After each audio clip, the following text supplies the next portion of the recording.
Hi there, welcome to my YouTube channel. This is Tina from Tinaheals.com, and this video is very interesting because it's for Lord Shiva. And Lord Shiva being one of the personages of the Holy Trinity of Sanatan Dharma, Brahma and Vishnu being the other two. Brahma creates, Vishnu preserves, Shiva destroys. When Shiva starts to do the Rudra Tandav, okay, and he becomes the Nataraj. So when he does the Rudra Tandav, it's time for creation to cease, okay, because creation must cease in periodic gaps for new creation to begin. I mean, creation ceases in one universe. We know it's multiple multiverses out there, infinite multiverses. And even in the scriptures, it's written there are infinite Shivas, there are infinite Kalis. So this cosmic divine male principle who destroys, okay, when it's time, is Shiva. Now in Kali Yuga, there is no better way to gain self-actualization than the path of Tantra, which is why Shiva gave Tantra to people, and he told the Gucha or the secrets, okay, the Gucha Tantra, the secrets to Parvati or Sati, because he wanted masses to gain self-actualization.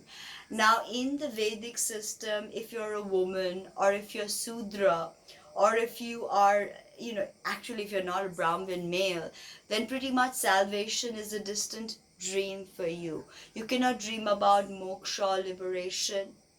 That is why Shiva is one of the personages, is the divine masculine, who is so open, so compassionate, that he gave the world Tantra because he wanted every single individual to achieve self actualization. In Tantra, it doesn't matter what caste, what creed, what religion, what gender you come from, you may achieve liberation if you know how to practice the path. Okay, now every system, the ultimate goal or aim of any system, and every system, is Brahma Gyan. Brahma Gyan is knowledge of Brahman. Brahman being Ein Sof, okay, what the Kabbalists call Ein Sof, what HPB calls beingness, okay, even before any manifestation, even before any cosmic principles are awakened, there is only consciousness. The consciousness that is not yet conscious, if that makes sense, okay. These are very abstract metaphysical ideas, so human language cannot totally describe the concepts, okay.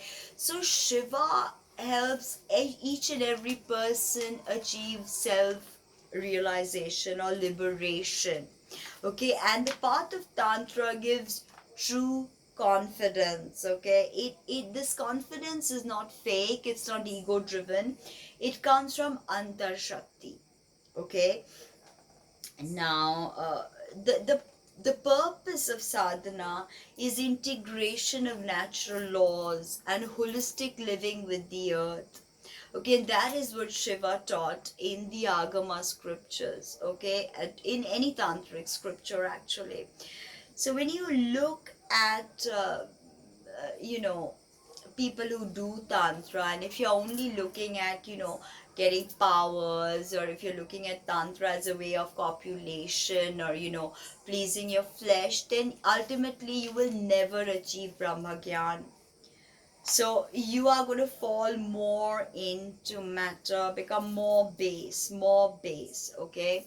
Now essentially a lot of what Shiva says is to not abstain from anything, but to go head on into experiences, and then from those experiences derive the spiritual from those experiences, okay. So the difference between the West and the East is West always looks at an external logos, Okay, like there is something exterior, like for instance, this is the Occident. Okay, the Oriental people or the East looks at everything within. So Brahma Gyan is not external. There is no father in heaven who will strike you down if you don't love your neighbor. We anyway don't mostly, right? So essentially this is there's no external machine, no external mechanism that can take you to the path of liberation. It is what is inside of you that takes you to the path of liberation. Okay, now uh, basically what you need to understand is mukti is earned, liberation is earned by a soul, and Shiva gives us the path to such liberation. He's Udar, he is Bholenath, very innocent. He doesn't have all these so-called refinements. He's smeared in bhasma, which is ashes from the cremation ground. He wears half crescent on his head and tiger's skin. Now he has three names. Shiva, he's called Shuddhoham, which means he's pure. Buddhoham, Buddhoham, that means he's all wise. Buddhi, it comes from the word Buddhi, Buddhoham. And Muktoham, that means Shiva is completely free or liberated. The soul, the Shiva within us is completely free and liberated. Okay, now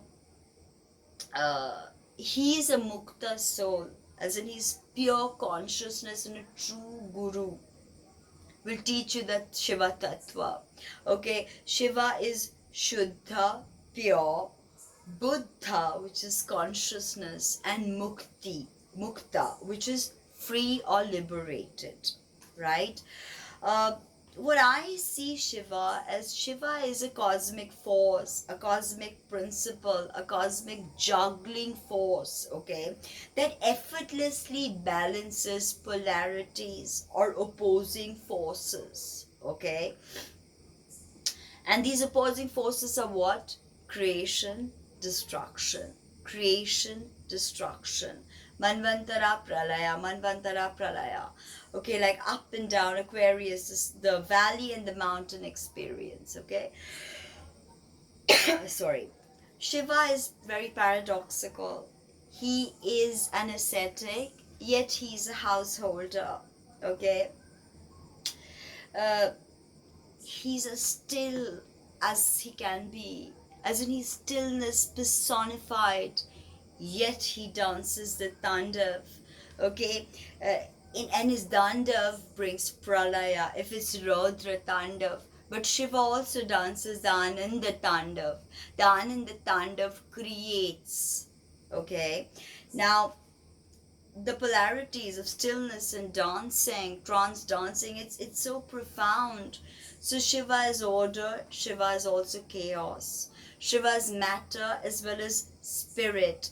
Okay, so when Shiva works as destroyer, Shiva is working for our liberation, okay, to make us Pash Mukta. That's why he's Pashupati.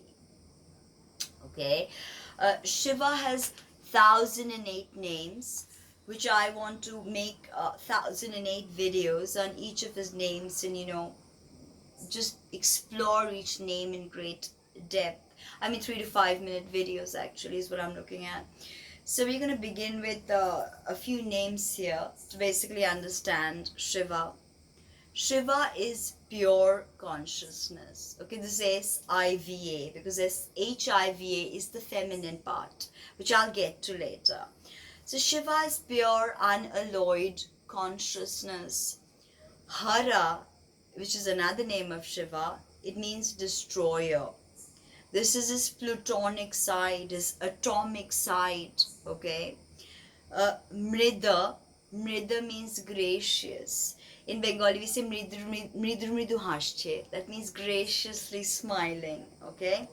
Rudra, Rudra is the terrible version of Shiva, right? The destroyer. Pushkara, Pushkara is the nourisher. okay? Pushpalochana, that is Shiva has flowery eyes, eyes like flower. Pushpalochana. Sarva. Sarva is all in all. Now each of these names, I'm going to make 3 to 5 minute videos in each of these names. Maheshwara is one of his names. It means great Lord. Vishwa, universe. Like Sarva, all in all, Vishwa. Sarva Vishwa, all in all, universe. Vishwamurti, universe, embodied, universe. His physicality is the universe. His physical body is the universe. Trilochana, three-eyed. We know that Shiva also has one eye here, right? Now, interestingly, Isa is also the name of Shiva. Okay, and the Muslims call Jesus Christ Isa. Okay, so there is in Arabic, Jesus is called Isa. So that's very interesting because there's an immediate connection between Shiva and Jesus, as well as Shiva and Islam. Actually, many say that the stone in Kaaba is a Shivling. Also, the way people go around it, but they go around it anti-clockwise. Okay. Now I know that there is mention of the Kaaba stone in ancient stotras of Loknath Brahmachari, who happens to be a Mahayogi. It is said in those stotras that many Mahayogis regularly do Abhishekam on the Kaaba stone. Okay, and it's called Gupta Islam, by the way.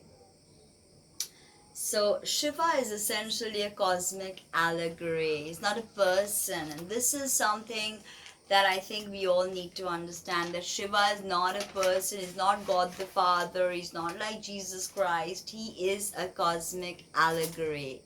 Okay? Now, the interesting part about Shiva is that all of his, his symbol, his image, all of it can be broken down into different symbols that signify different things. So in the next load of videos, I will break down those symbols. But for you right now, the meditation is Shivoham. That means I am Shiva. Shivoham. It's a very powerful mantra to invoke. Shivoham. And this is the mudra. It's called Linga Mudra. So you can do Tratak, you can stare at it, you can even, keep it like that, and you can just keep staring at it. Or you can say Om Jum Sa, Om Jum Sa. I told you Jum is also a beach of Shiva. And the Muslims also pray on a Jummah, which is Friday. So again, linking Islam to Shiva. There's, many mysteries are hidden. And oftentimes we have to look at allegory, parables, myths and legends, mores and customs and traditions, and then derive meaning from it. And then syncretize and link up different systems. So join me for the next set of videos where I discuss Shiva's symbols. Thank you. Like, comment, subscribe, share, and let me know what you think.